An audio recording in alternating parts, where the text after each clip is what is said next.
Okay, Jeff, have a great weekend. Let's start off with the Colts and the Bengals. On Sunday, the Colts they haven't played as good a football lately, but they did kind of right the ship a little bit with a win over the weekend. The Bengals, they're not a flashy football team. They're very good, though. I don't think when people make out their list of top contenders to get to the Super Bowl, the Bengals aren't really on anybody's list. And yet, I don't think there's a single game that you go into and look at the Bengals and say, I got no shot there. They're a very capable football team. This is a good matchup. I mean, these two teams are probably both going to be in the playoffs. And who knows? It could be a preview of something more important later on, Sean. Yeah, we're talking Cincinnati at home. Dave, I'm looking, probably 5.5. Looks like the line total pretty solid at 44.5. Two divisional leaders here in this game. Both teams at 8-4 straight up, and both teams have got every reason to play here. I don't see a flat spot. Indianapolis has a tiebreaker win over Denver, and even though they're 2 games behind, the fact is, anything can happen. Anybody who watched that Auburn-Alabama game knows in this business, anything can happen. Cincinnati also has a tiebreaker win. They have it over the Patriots. They have a better chance for a bye as a number 2 seed because the Patriots only have 9 wins. They're just 1 game behind. So they have every reason to show up here. How do you go against that home record that Cincinnati has this year? They're 5-0 straight up and against the number. The Colts, however, no slouch, and they seem to beat good teams 4-2 straight up and against the number on the road.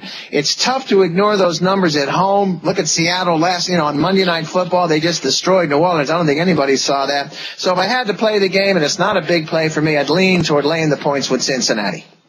Well, I'll look at the total in the game, Jim. I'm looking at the forecast here.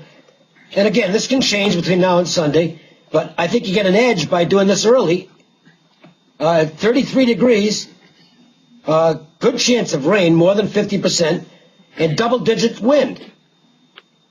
That's an under, okay? I mean, it's just is. And the thing is that if that weather forecast comes to fruition, this number is going to go down on game day, which means that the value probably will be out of it by then. It'll drop 1 or 2 points, and that's all you need to blow a bet in the NFL. But to me, I hate to simplify things and say, boy, just handicap off the weather.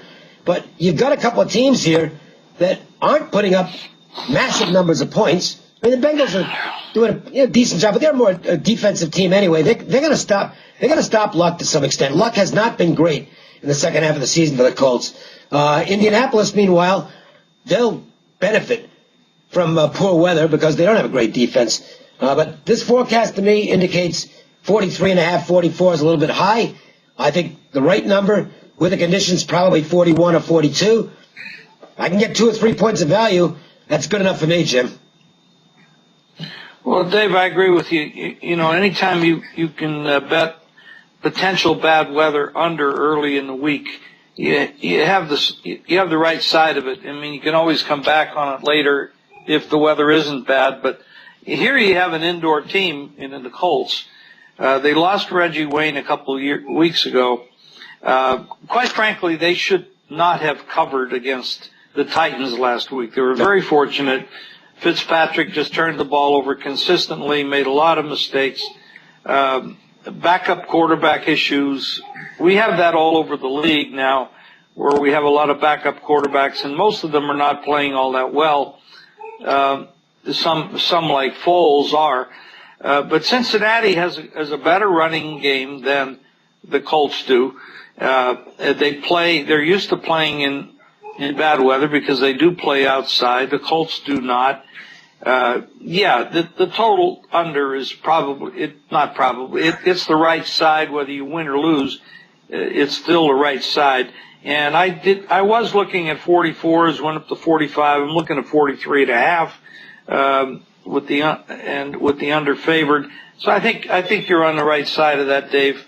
The Colts, by the way, and I go back to what Sean said. I kind of disagree with you, Sean, in this case. The Colts have that division locked up. Yeah. I mean, it's early, but they have 4 games left. But there's nobody going to beat them. The only rival they have is the Titans, and they've already beaten them twice. So the Colts have the division locked up. They know what's going to happen. They got the playoffs. Cincinnati does have a little bit of an issue. They have the Ravens chasing them. And so, when you look at the motivation factor, Cincinnati has somebody on their tail, but the Colts do not. So there's a little bit of a difference in mentality. I don't have numbers to back this up, but Jim, I'm pretty sure that when you've done an analysis on the game and Zeus has been barking in the background, you're hitting about 70%. Now, so take that for what it's worth. All right, listen, free plays. Everybody likes free plays. Let me mention this, and this is worth mentioning. Since we started doing this on these text messages, and I've posted about 600, sent out about 600 free plays somewhere in that vicinity, because we've been doing it for close to 2 years now. And the record on these games, these are free plays, is plus 98 games figured in with the VIG. You're looking at about, if you just played a flat $100 on every one of the free plays I've sent out over the last, year and a half or so, a little more than a year and a half, you'd be up over $7,000 for nothing. Because we're talking about 70 units of profit. That's a lot of money for free. It's even if you're a small player, even if you're playing $20 a game, and you played these games, you'd have $1,400 in your pocket on free plays. So, to me, it's kind of a no-brainer. All you need to do is this. It's just about the simplest process in the world. You have to own a cell phone, okay? That's the only requirement. You have to own a cell phone.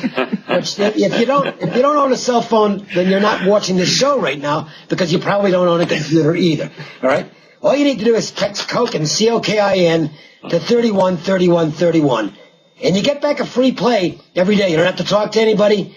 There's not a long, there's not 2 paragraphs of text.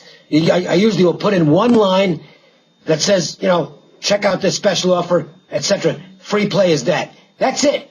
It's like a 10-second process, and you get the free play. So I don't know why you wouldn't do this. Text Kokin, C-O-K-I-N, to 313131. And Jim, same story with you. Hit free play every day. It's the easiest thing in the world. You're right, Dave. It is the easiest thing in the world. I don't know why everybody doesn't do it. Just text WINNER, WINNER, to 313131, and we will send you a free play each and every day right to your cell phone. It's just text WINNER, 313131. All right, we're going to check in with our other man in the street, and he's probably bitching about it too because it's cold outside. John Cranton has a free NFL pick from Mr. Vegas. Go ahead, John. Thanks, guys. Got a free pick coming up in the NFL, but first, Mr. Vegas steps up with 7 days of action for $15. You're going to get basketball and football. It's going to include his Mountain West Conference Game of the Year in football going Saturday, plus his NFL Dog of the Year going Sunday. Were you on Mr. Vegas's NFL Game of the Year last month? That was the Saints, a 49-17 blowout winner. You can get 7 days of action for $15, football and basketball from Mr. Vegas, including those 2 football games of the year, 1-866-896-1627.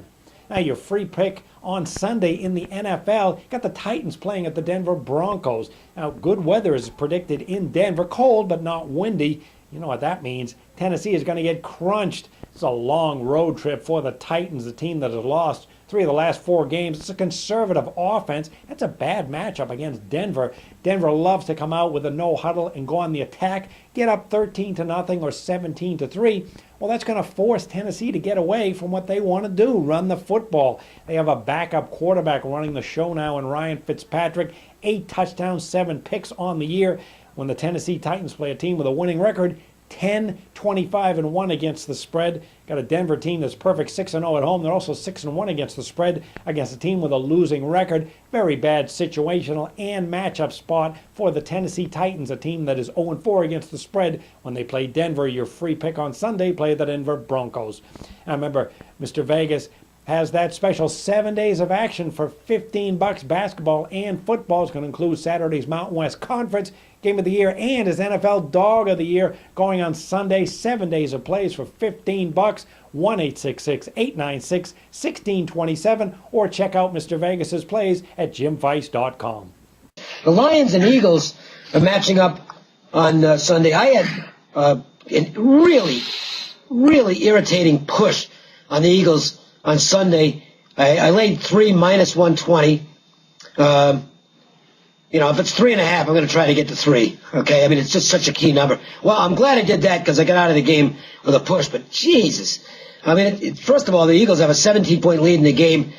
They're up 3 late, and they're going to kick a field goal. They get stopped on 3rd down. It's 4th down. Not much time left. They're going to kick the field goal. They don't have any choice. And some zebra decides to throw a flag for holding on the other side of the field. It had nothing to do with the play. It wasn't even holding. So automatic 1st down because it was defensive holding, and they ran the clock out and landed on 3. So that was an irritating push. But the Eagles are playing pretty good football right now. They certainly look to me like they've taken a step forward from where they were earlier in the season. And yet the NFC East remains so dicey in terms of quality teams. Yeah, here's the Eagles at home. I hate where this line is, 2.5. It just looks so easy to take Philadelphia here against the Lions. We know what the Lions are. They're a complete enigma. They have tons of talent, just tons of talent, and just don't always show it. Very inconsistent team. I question the coaching there. Philly 2.5, total 54. Weather forecast in the game, not all that bad. 38 degrees projected temperature, so, chilly, but certainly not overbearing. 50% chance of rain, not that much wind, only 8 miles an hour. So unlike the Bengals game, I don't think there's a real advantage to jumping in on the under, particularly with the 2 high-powered offenses here. When I see 2.5, I usually gravitate toward the underdog. To me, that's a first impulse thing. It doesn't mean I'm locked into it by any means. I'm not going to tell you that I won't lay 2.5 on a game on occasion. But my first impulse is it looks easy to bet the favorite there because it's less than 3. And so it's just a little bit of an edge on the Lions side. Here's a little more of an edge on the Lions side. They're better than the Eagles. And again, the dicey part of that is that they don't always show it. They're just such an erratic freaking team. But if you match them up talent, position by position, they're just better. The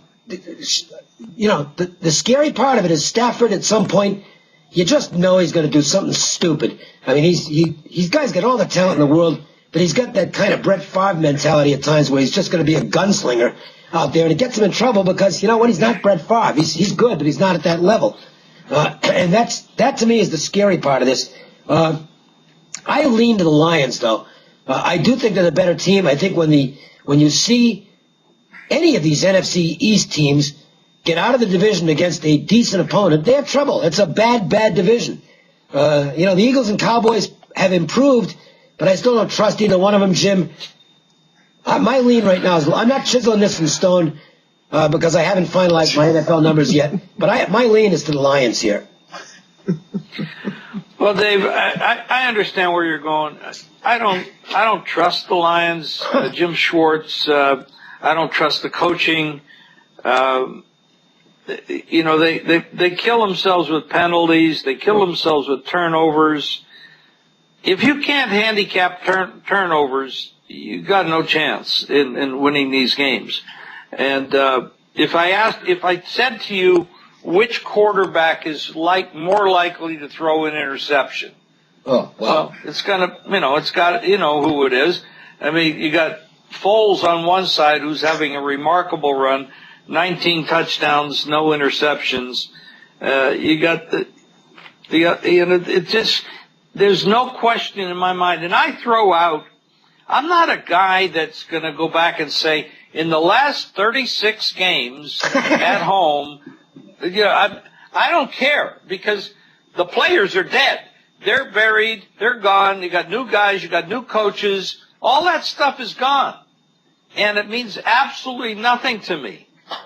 You have 2 new head coaches here. Schwartz hasn't been a head coach in Detroit long, 4 or 5 years at the most. And Philadelphia's got a new guy, new system. You got Foles at quarterback, replacing Vic, which was a tremendous upgrade.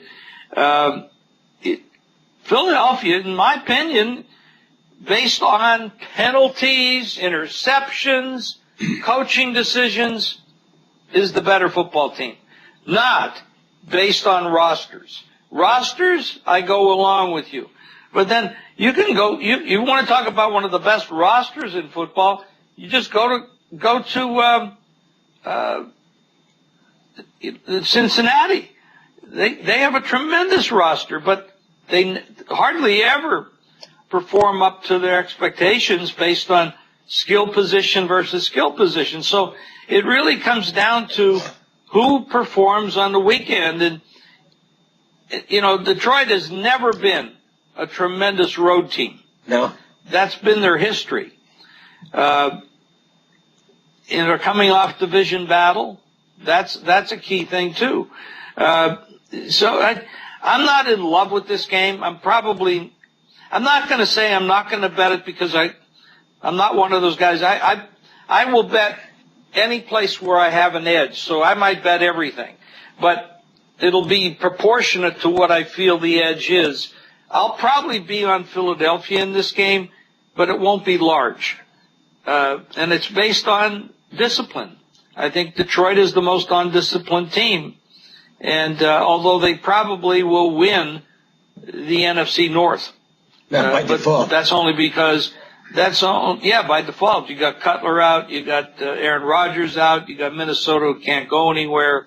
So they'll probably win by default. So you probably see them in the playoffs.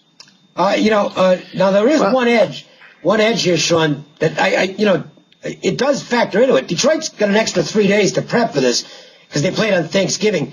You're a trend guy. Is there any particular edge of note coming out of these Thanksgiving days games for the teams that have the extra 3 days? Yeah, let me respond to just a few things that both of you guys said. First of all, and you're right, you did the right thing with Philadelphia last week, but the fact is most of the players that I know of that had Philadelphia had delayed to 3.5. You were smart, got it down to 3 with that $1.20 thing, and it saved you. And you're right about the referee. I mean, the play was, 50 yards away, but that's the way the business goes. We've been in it long enough. Okay, first of all, a couple of things here. What a story in Philadelphia with this quarterback, right? I mean, that's a media thing, and they love that kind of stuff. But let's look at the numbers. First of all, Philadelphia 7-5 straight up. They are 6-6 against the bookie, which means the spread, and they will probably have to win the NFC East to get into the playoffs. I don't see them making a wild card. And right now, Dallas has the tiebreaker edge against Philadelphia. They're also at 7-5. Philadelphia has to travel to Dallas in week 17. Who knows? But their deal is they have to keep winning to keep up, to make that tiebreaker thing even important. And right now, Dallas holds that edge. Philadelphia, I know you don't like this kind of stuff, Jim, and I am a trend player, and I do stuff in the current season, but the last 26 home games, and that's a lot, and those guys aren't dead. Most of those players are still on this team, but in their last 26 home games, this team is 5-20-1 against the number, and this year is the same. They've covered one game against the number at home, whereas Detroit, even though they may have the quarterback that has more turnovers than this quarterback who hasn't been around long, Foles hasn't been around long, we don't know what he's going to be able to do. But Detroit, 3-3 straight up and against the number on the road. So they do show some resiliency as a visitor, even though in the past they haven't done that. This is a tough number. You're right, Dave, about the 2.5. We're basically trying to pick the number here. I thought the total was a little high. I thought it would come around 50.5 or 51 at the most, but it did come 54. I'm going to lean to Detroit plus the points in this game. All right, let's get to some best bet action here. Sean, let's start you off. Either of the games we talked about or something else that stands out to you this weekend in the NFL. Yeah, I'm not a guy who's going to swim uphill. Seattle has taught me that this year. Cincinnati's numbers at home are just incredible. I think 5.5's a little high, but I'd lay it before I take it. So I'm going to say Cincinnati minus the 5.5 would be the play for the show. Well, I will stay in that game, and I'm going to go with the under. I think the weather forecast is of some note here. I also like that Cincinnati defense. I thought we saw what the Bengals ideally want to be last week in the San Diego game. Workmanlike on offense. Try not to have Andy Dalton screw things up. He's at best a game manager. He's just not that good, okay? But play good defense, play smart offense, and get out of town with a win. That's what they want to do here. Colts offense hasn't been that good lately, and part of the reason is, Jim, you mentioned before, no Reggie Wayne. The running game is spotty. The Richardson trade is going to turn out to be a disaster for that team. A horrible trade. He was not worth the first-round draft pick. I like the game under the total. Under 43.5 is what we're seeing right now, Colts and Bengals. Again, look, I'm winning right now, big on the college side. And that's not hype. It just is what it is. So you got two big plays this weekend in college basketball. Also like the NFL schedule enough to release two under-the-hat plays on Sunday. I'm going to give you all four of these games for $19. And just $19 want to get in on these and cash in while the going's really good. 1-866-896-1629. It's very affordable. You're going to get some good plays. I think you're going to make some money with this. 1-866-896-1629. Jim, look, it's as simple as this. If everybody's played your NFL game of the year over the last 2 decades, they have absolutely cleaned up. And here it is. Game of the year week is here. Thank you, Dave. As far as games of the year, this one ranks right up there as maybe one of the best of the games of the year. The matchup, everything is perfect for me in this situation. I'm going very large personally on the game. I already have. And I'm advising you just to call 1-866-841-1655. Invest in $25. I don't believe you'll be sorry. Their guarantee comes along with it. You must win or you get the regular season NFL for free. As far as my best bets, I agree with both of you, actually. And I'm not trying to make it simple here, but I think Cincinnati has more to play for. They're playing well at home, as Sean pointed out. The under most likely is going to work. The weather should work in your favor, and you got an indoor team playing outdoors. That works. I like Andrew Luck a lot. They're going to make the playoffs because they're going to win their division. They're going to be one and done. They're not balanced. They don't have a running game that's strong enough. They don't have enough wide receivers. Andrew Luck can't do it himself. So maybe that's 3 plays for you. But in any case, make sure you make the call, 1-866-841-1655. It's going to be a good week. I'm looking forward to a monster cash. Make sure you make the phone call. All right. I want lunch. You got it. Nice one, too. All right. That's it. Take him to Joe Stonecrab. All right, we're done with the why not? edition. But there's also a college football edition of Proline, and it's championship week in college football, so you want to make sure and check that out. Meanwhile, for Jim Feist and Sean Hess and John Cranton and Jeff Saad, we thank you for watching, and have a great weekend. We'll see you next week.